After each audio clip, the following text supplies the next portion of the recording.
السلام علیکم ورحمۃ اللہ وبرکاتہ۔ رفیق آٹو مکینک یوٹیوب چینل میں خوش آمدید دوستو آج ہم آپ کو ایسی چیز آج دکھانے والے ہیں کہ آپ حیران اور پریشان ہو جائیں گے۔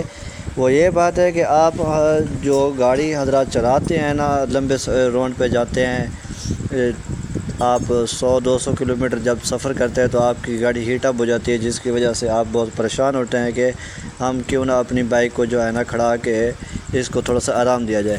تو آج ہم آپ کے سامنے ایک یہ ٹربو لگا رہے ہیں، جس کی وجہ سے اس کے اندر کس طرح سے ٹھنڈک ملے گی۔ آپ نے پوری ویڈیو دیکھنا، ویڈیو مس نہیں کرنی، تاکہ آپ کو اس پہ سمجھ آ سکے یہ کس چیز کے لیے ہم لگا رہے ہیں اور کیا فائدہ ہے اس کا، کیا نہیں ہے۔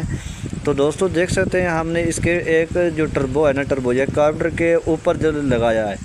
یہ جب کاربوریٹر کے اوپر لگتا ہے تو اس کے اندر نا 2 قابلے ہوتے ہیں، وہ ٹائٹ کر دیے جاتے ہیں کاربوریٹر کے ساتھ۔ تو جب یہ 2 قابلے یہ آپس میں ٹائٹ ہو جائیں گے، یہ ٹربو اپنی جگہ پہ کھڑا ہو جائے گا۔ تو اس کا طریقہ کار یہ ہے کہ آپ کی بائک جو ہے نا ٹھنڈی رہے گی، کبھی ہیٹ اپ نہیں کرے گی۔ اس کا فائدہ یہ ہے، بنایا گیا ہے۔ کچھ چیزیں اس کے اپنی تھی، کچھ چیزیں ہم نے یہ خراجے سے بور کروا کے لگائی ہیں۔ تو آپ دیکھ سکتے ہیں کس طرح سے اس کے اندر جو ہم نے فٹنگ کر دی ہے، یہ ہم نے دستے والے خراجے سے بنوا کے یہ پیپ سے ویلڈ کروایا ہے۔ تو اس لیے ہم نے اس کے اندر ایک برش لگا دیا ہے 2۔ تو اس کے اندر یہ طریقہ کار ہے کہ آپ نے اسی طرح سے گاڑی کو آپ نے اگر ٹھنڈا رکھنا ہے تو اسی طرح سے اپنی بائک کو تیار کروائے، جو آپ کی لمبی روڈ پر یہ گاڑی کبھی ہیٹ اپ نہیں کرے گی۔ جیسے آپ 150 کلومیٹر چلاتے ہیں تو گاڑی آپ کی ہیٹ اپ ہو جاتی ہے، تو ہیٹ اپ ہوگی لیکن کم ہوگی، بہت کم ہوگی، اتنا نہیں ہوگی، کیونکہ اس کے اندر ایک ایسا فنکشن دیا گیا ہے جس کی مدد سے آپ کی موٹر بائک کے اندر ہوا جائے گی، جس کے اندر کاربوریٹر کے اندر ہوا نہیں جاتی۔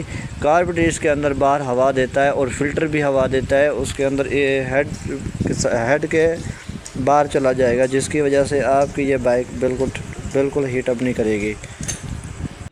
لیکن ویڈیو آپ نے پوری دیکھنی، ویڈیو کو مس نہیں کرنا۔ اگر آپ نے ویڈیو مس کر دی تو آپ کا اپنا ہی نقصان ہوگا، ویڈیو بنانے کا اور تو دیکھنے کا کوئی فائدہ نہیں ہے۔ آپ حضرات جو ہے نا پوری ویڈیو دیکھتے نہیں ہیں، جس کی وجہ سے آپ کو کافی سارا نقصان ہو جاتا ہے۔ پھر بولتے ہیں یار مکینک بھائی اچھا مشورہ نہیں دیتے۔ مشورہ وہ کس طرح آپ کو دے؟ اگر آپ اس کی ویڈیو پوری نہیں دیکھیں گے تو وہ اچھا مشورہ آپ کو نہیں دے سکے گا۔ تو کوشش کیا کریں آپ ویڈیو کو پوری دیکھ لیا کریں، تب جا کے آپ کو یہ گاڑی کی سمجھ آئے گی بھی کس طرح سے اس نے فٹنگ کی ہے، کس طرح سے اس کے اندر چیزیں لگائی ہے۔ آپ دیکھ سکتے ہیں کس طرح سے ہم نے اس کے اندر پیپ وغیرہ لگا دیے ہیں، جس کی وجہ سے یہ ٹھنڈک پیدا کرے گا۔ تو آپ کو اس چیز میں نقصان نہیں ہوگا بالکل۔ تو جس طرح سے ہم یہ فٹنگ کرنے ہیں، آپ نے بالکل اسی طرح سے کرنا ہے۔ یہ ٹربو مل بھی جاتے ہیں، یہ نہیں کہ نہیں ملتے، یہ ٹربو مل جاتے ہیں۔ آپ کسی ہارڈ ویئر کی دکان پہ چلے جائیں، وہاں سے آپ کو مل جائے گا، وہاں سے لے کے آپ نے اپنی موٹر بائک پہ اسی طرح سے لگا دینا ہے۔ یہ دیکھیں ویرنگ کے اندر ہم نے اس ٹربو کو فلٹر کی جگہ کے سامنے رکھ دیا ہے، جس کی مدد سے یہ آپ کی ٹربو کی ہوا جو پیچھے سے گزرتی رہے گی، تاکہ یہ سیفٹی سے اس کا سامان جو ہے اپنی ہی بائک میں کھڑا رہے۔ باہر کی طرف سے یہ سامان نہیں ہوگا، اگر باہر آپ کریں گے تو یہ آپ کے پیپ وغیرہ ٹوٹ سکتے ہیں، جس کی وجہ سے آپ کی لاکیں وغیرہ بھی ٹوٹ سکتی ہیں۔ یہ لاکیں اگر آپ کے پاس نہ ہو تو لاکیں بھی ہارڈ ویئر کی دکان سے مل جاتی ہے، وہاں جا کے آپ لے سکتے ہیں، جس کی مدد سے آپ کی موٹر بائک بالکل ہی جیس چلے گی۔ تو آپ نے اسی طرح سے اگر آپ نے موٹر بائک کو چلانا ہے تو آپ نے پٹرول پائپ اس کے اندر بالکل نیو ڈالنا ہے، وہ بھی اچھے والا نرم۔ اگر آپ نرم نہیں ڈالیں گے تو اس کا نقصان آپ کو ہوگا۔ آپ دیکھ سکتے ہیں کس طرح سے ہم نے یہ موٹر بائک اب تیار کر دیا۔ اگر ہماری ویڈیو اگر آپ کو اچھی لگی ہو تو لائک